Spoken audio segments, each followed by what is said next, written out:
This was a week of pure Southern hospitality, and it has easily been one of the best weeks of my trip so far. It is the end of week 5 of my journey across the United States of America, asking 1,000 total strangers for life advice and photographing them on my 50-year-old film camera. In the past week, I started last Sunday in Florida, and I went to Alabama, Mississippi, Louisiana. Then I went to Mississippi again. Then I went to Alabama again, and I ended up here in Tennessee. I've been to a total of 25 states, and I've driven over 5,000 miles. I've talked to a total of 460 people total, 77 of those being in the past week. So I'm almost at the halfway point as far as the number of strangers I intend to talk to, but I've only driven 5,000 miles, and I'll be driving a total of 15,000 miles. So that really puts it into perspective of how the pace is about to slow down as far as the number of people I talk to and the distance that I get each day, because sure, I could drive 6 hours every day, but it would lower the quality of my interactions and it would make me exhausted. I'm not going to get into the advice that I've heard in the past week and the continuing themes, because I think the stories of this week are more important, and I want to dedicate the limited time to that instead of making this like a 30-minute video. I'll go in chronological order for the highlights, starting in Mobile, Alabama, a place that at the beginning of my trip I did not even know existed, to be honest, and I definitely didn't plan to go, but it was along the way to New Orleans from where I was in Florida, because I drove across the Florida Panhandle. I stopped at the USS Alabama, a place where you can see a bunch of different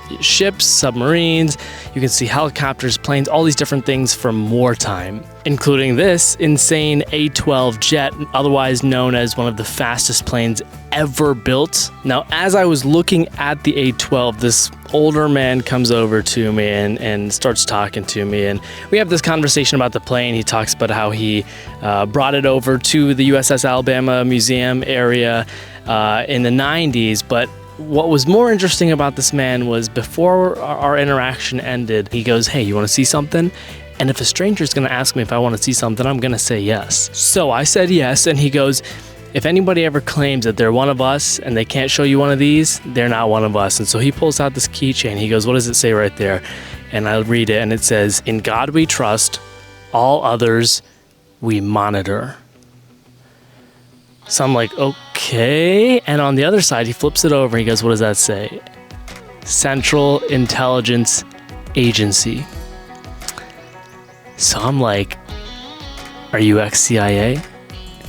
And he goes, "Well, I can't tell you that." So I possibly met an ex-CIA agent in Mobile, Alabama. Now, another unplanned stop was in Gulfport, Louisiana, another thing that was on the way to New Orleans. And I stopped there in the evening. It was beautiful, gorgeous golden hour. The beaches along there were so bright and not very crowded at all, actually. There were very few people along the beaches in Gulfport, Louisiana, but I stopped and talked to a lot of the people there, a lot of the fishermen. I talked to a woman in the bait shop, and then I ended up talking to who I know was my most standout interaction for all of Louisiana, honestly, this guy named Michael, who we had an amazing conversation about how he wishes he knew when he was younger how to help more people, right? He loves helping people, and he spent so much time figuring out the best way to do so. Now he knows that there are big ways you can help people from the top down versus grassroots, right? There are obviously grassroots are important, but he talked about how he wishes he would have excelled to get higher and higher in whatever system we're playing to do so that he could help more people from the top down.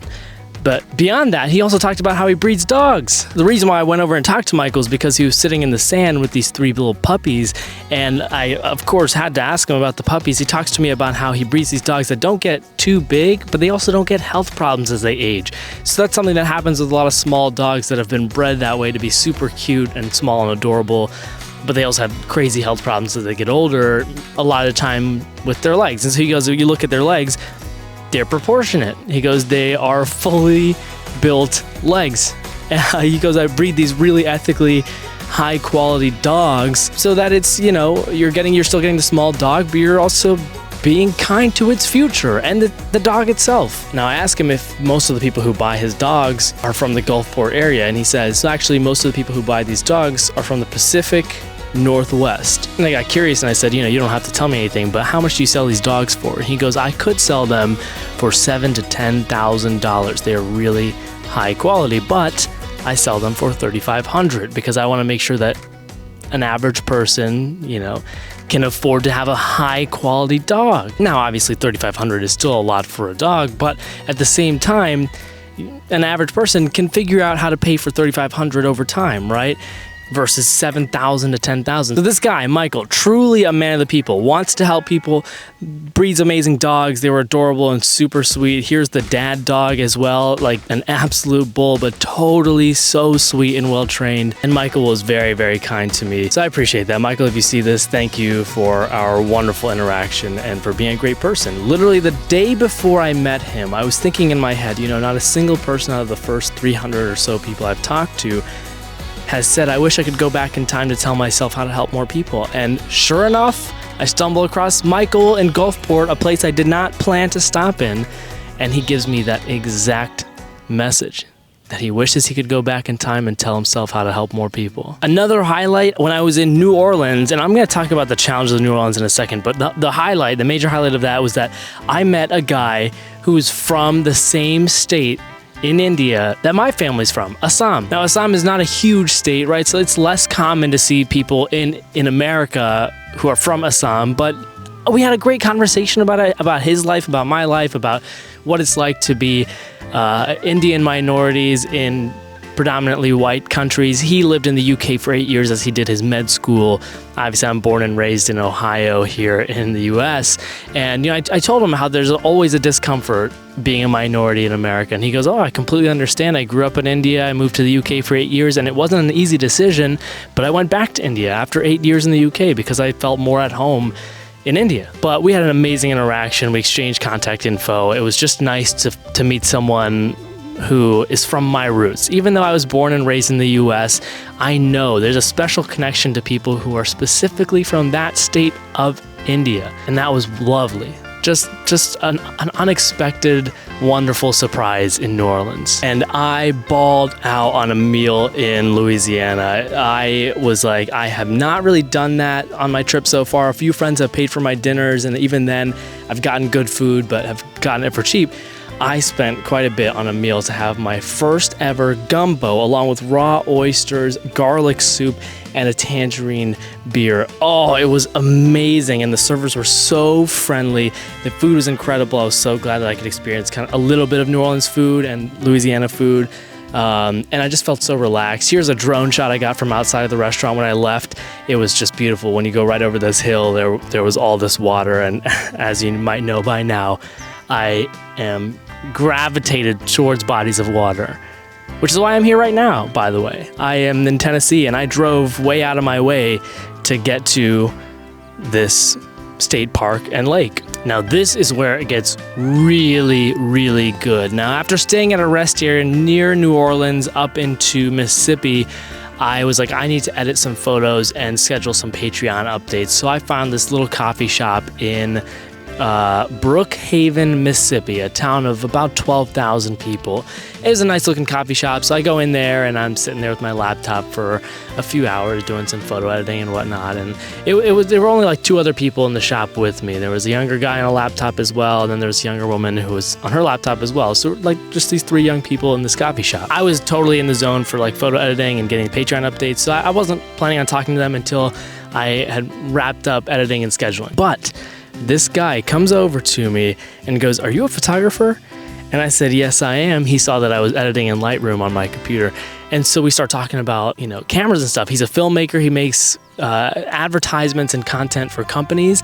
And so we start talking about like specific cameras we use. We both use Sony gear. He also uses a Zcam, which is an awesome like 6K raw camera. And, we're geeking out about this for a few minutes. And then obviously I give him my spiel. I'm like, I'm driving across the country, talking to 1,000 strangers. What would you tell your younger self knowing what you know now? So he gives me some great advice. And within this 10-minute interaction, he goes, "Do you have a place to stay tonight?" And I was like, "Well, I'm probably going to stay at a rest area." He goes, No, you should come stay with me, my wife, and kids. And I was like, wait. We just met like a few minutes ago. Are you sure? Are you sure you want to do that?" And he goes, yeah. He goes, "Just the other week we hosted this international student from China who's biking across the country. He was with us for 2 weeks. His name's Tom. It was awesome. We just do that." And so I was like, "Oh, okay, that would be amazing." You know, I was like, "I'm going up to Jackson, Mississippi, but I can totally come back down and stay the night with you and your family and meet your family. And I mean, that would be great."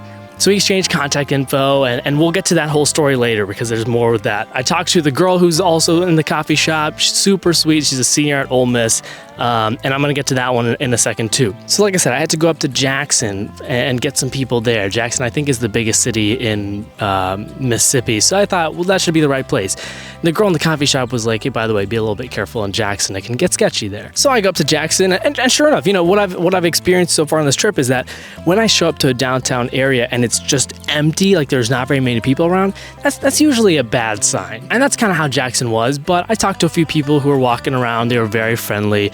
And then I was just kind of stumped. I was like, there's nobody around here. It's a little bit spooky, but whatever. So I go into the Mississippi Museum of Art. And I thought it was free. So I was like, why not? By the way, it's super hot out right here right now, so don't mind the fact that I'm getting sweaty as I record this video. So I go into the Mississippi Museum of Art and I talk to the front desk person, and she was really kind. I give her my spiel, you know, I'm talking about my project. She's the first person I talked to in the art museum. I start walking further into the museum and these two people greet me. Their names were Ryan and Rainey. And Ryan and Rainey, you know, were already upbeat, right? They already had high energy and they were really kind. And of course, immediately I give them my spiel. I tell them why I'm here. I said, I'm from Ohio. I've gone to over 20 states and I'm photographing 1,000 strangers. Rainey's a photographer. She goes, wow, you know, I did something similar when I was younger. And Ryan was just like, you know, thinking of life advice. In the meantime, we're having this amazing conversation. I'm telling them all about what I've experienced so far, why I'm doing this, what I was doing beforehand, what I plan to do with this afterwards, which, by the way, I'm not totally sure yet. We're having this long conversation. Rainey tells me about how she went to art school and then lived in her van for a year as she drove across the country and photographed the country. You know, and then Ryan's just like, oh, I wish I could, you know, cook you a meal right now and send you home with food. And I was like, oh, you know, I'm in an art museum. You wouldn't have to do that. And even if we weren't in an art museum, I mean, that's a nice thought, but you don't have to do that.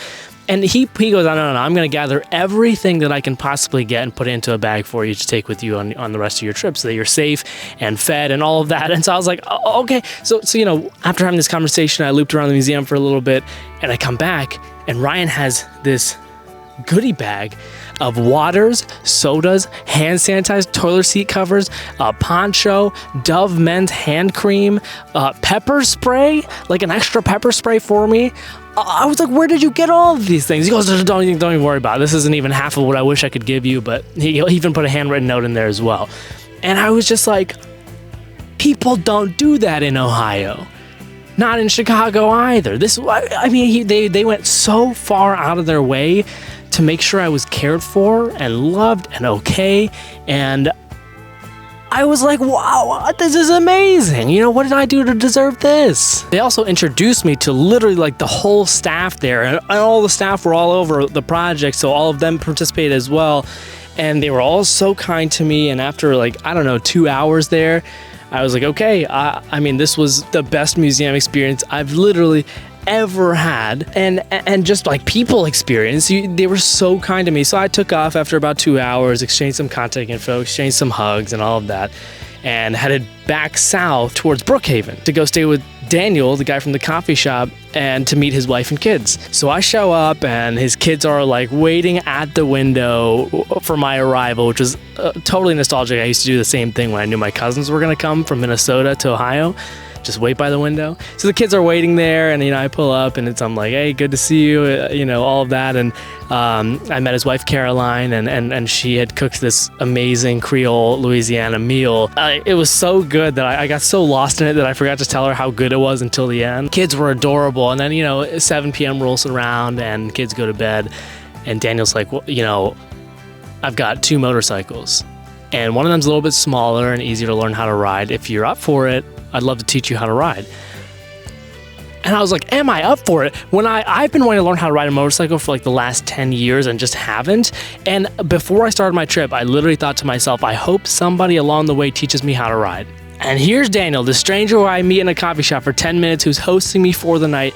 He's like, I'm going to teach you how to ride a motorcycle. So, I've watched a lot of YouTube videos about how to ride a motorcycle, how to shift the gears and all of that, like motorcycle safety. So I'm familiar, and he reteaches me the basics. He goes, to get going when you're in first gear, you got to slowly let go of the clutch. Most people stall on the first go. Guess who didn't stall on the first go? This guy did not stall on the first go. He was like, oh, great, let's go. So I put on I've already got a helmet on, but I put on a jacket as well to make sure I'm protected. And we go for a little ride. We bring my camera because, again, Daniel's a filmmaker. He knows how to use a camera to make beautiful videos and take great photos. So we did a little photo shoot with me and the bike. Here are some of the photos and the videos of me on the bike and of course, of Daniel on the bike as well. And man, that was an amazing thing. Riding a motorcycle was everything I had wanted it to be and more. I was so thrilled. I was so calm too. I wasn't even nervous about it. There are a few times where the handlebars would get a little bit shaky, and I just thought to myself, you know what? Millions of people ride a motorcycle every single day. They have been for the last 100 or 200 years. I'm going to trust it. So I trusted it, and it was a great time. It was amazing. We get back, and we're eating brownies and having some conversation and all of that. And I casually mentioned how, as an Indian man, son of immigrants, grown up in Ohio, I've never held or shot a gun before, which was a baffling thing for him. He was like, you've never even held a gun? This is Mississippi, right? Mississippi is a very high gun ownership state. He was like, you've never even held a gun? For real? He didn't believe me. And I was like, I swear, man, I've never even held a gun. I've held an airsoft gun, but not a real one. He goes, so no pressure, but do you want to see my guns? And I said, yeah. I do want to see your guns. So he brings out his M4, a military grade rifle, and his Glock 19, which is a handgun. And he shows me, he goes, I'm going to show you right here. This is how you know there's nothing in the chamber. And then once we had clarified that there's nothing in the chamber, he let me hold on to them. And I was like, wow, this is pretty insane. Again, I fully trusted him, right? Here's this guy who just taught me how to ride a motorcycle, who introduced me to his wife and kids.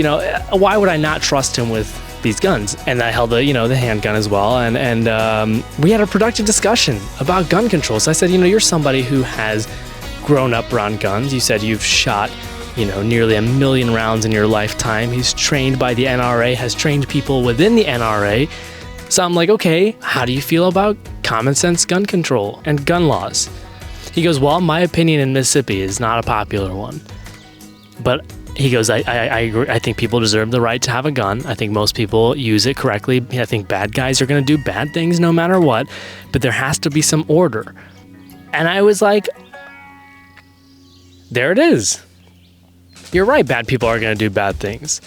But shouldn't we make it harder for bad people to do really bad things? Yeah. So we were basically on the same page about that, right? Most people who use guns use them responsibly. Most people who use guns store them responsibly. Most, right? But it's the irresponsible folks who don't store their guns correctly, or the ones who, go mass murder people, who need to be prevented from being able to do that, right? There has to be some order, is what he said. And I said, yes, it's amazing. You could tell he respected the guns in a way that I think a lot of Americans just don't. A lot of American gun owners don't respect their extreme weapons the way Daniel did. So it was a very fascinating thing to have a conversation with someone who's so different from me on something that is quite polarizing in the US. I loved that we could have that conversation in a civil way, in a productive way, in a way that, I'm sure people in Mississippi don't get the chance to have that way. And he was able to share his opinions safely with me. He goes, I couldn't really talk about it like this in front of people in this town. Now, the Mississippi experience does not end there. I went to bed, woke up safely, all of that. We took a great family photo. Here it is. And I went on my way because that girl who was in the coffee shop the morning before, I was like, I'm going to shoot my shot with her. So I sent her a message on Instagram and said, hey, I'm going to be in Brookhaven, tomorrow morning before I leave to go to Birmingham, Alabama. Would you want to get breakfast together before I go? And she responded the next morning early. She goes, oh my God, I didn't see this until right now. I totally would have loved that. So I was like, I'm still in town, let's do it. So we got breakfast together and chatted for a few hours about life and what I'm doing and what she's doing and what she plans to do, what I plan to do, all these different things. We had a great little breakfast date. It was awesome. It was a great way to start my morning, and she was just so kind. And again, Mississippi is a super red state very, very much deep South mentality.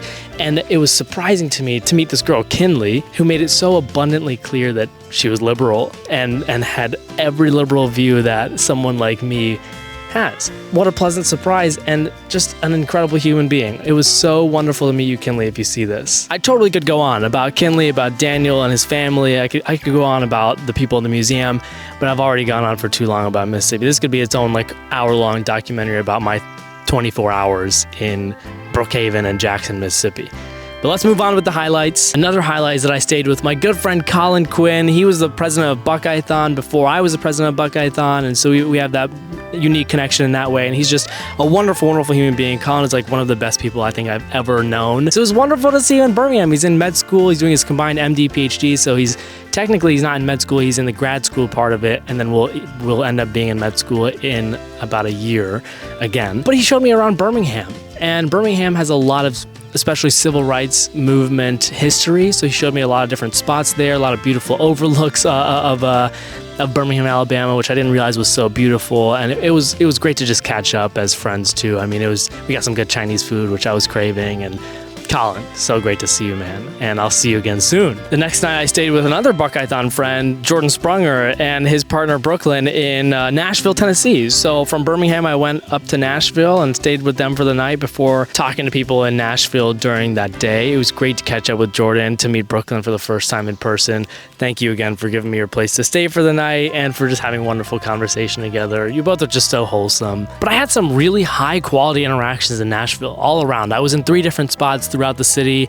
I actually did not go into the downtown Nashville area because it was CMA Fest, which I've just heard from people in Nashville. It would be way too packed to find a parking spot or to really get quality interactions. It was going to be loud with a lot of music going on, and so didn't get to go to downtown Nashville, but the other places I went were awesome. I got to catch up with my friend from college, Josh Farr, a fellow photographer and a free spirit. This guy has lived all over the world and just goes for things, right? In a way that I think most people don't. He's lived in Japan for 2 years.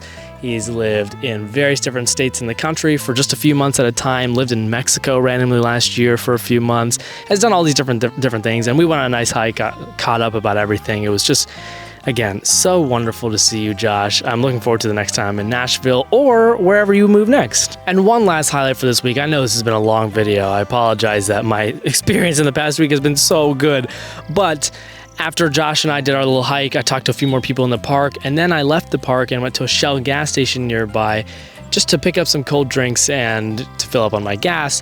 I started talking to the cashier there, and basically what I asked him was, do you live around the area? Because I noticed there are a lot of huge houses here. I'm wondering what that's about. And that goes into a 30 to 45 minute conversation where he tells me basically his whole life story about how he is from Jamaica, and there he worked as a banker, and then he was really into music, and so he started a reggae band that supported main artists, right? And then 2 of those artists now have Grammys, and they've gone on tour all over the world. And he did that for 12 years and then started realizing that he wasn't as fulfilled as he wanted to be. And so he has this wife and kids who are back in Jamaica, and he works 2 jobs here in the US to be able to support his family back in Jamaica. He gets to go back about once a year. And he tells me all these different things, and he tells me them in a lot more detail than what I'm generalizing right here.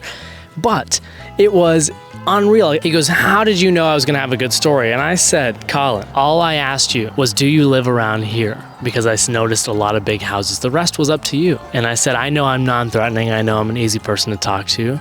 So maybe that's the magic of it. But I didn't ask you for your life story. You gave it to me. And I just asked you follow-up questions. And he laughed about that. We shook hands. He said, thank you. You made my day. And I said, Colin, you made mine too. Now, as for challenges for the week, there's only one major challenge I want to mention here, and it was Bourbon Street in New Orleans. Bourbon Street was such a shock to my senses. It was unreal. It smelled so bad. It was super hot, which is not a Bourbon Street problem, but that didn't add to the smells. And then in addition to that, I literally saw a trash fire being put out.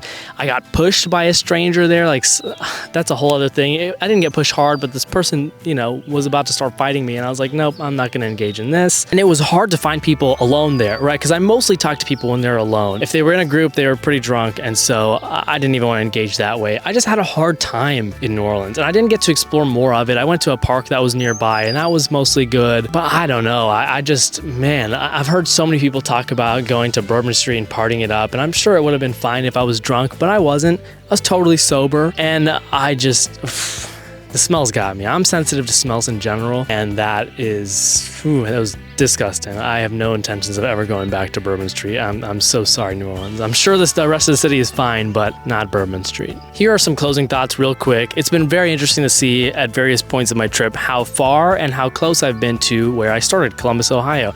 When I was in Maine, I was probably like a 10 to 12 hour drive away from Columbus. Then I came to DC, and I was only like a 5.5 to 6 hour drive away from Columbus. And then I was in Florida, and I was probably like a 20-hour drive from Columbus. And now I'm near Nashville, Tennessee.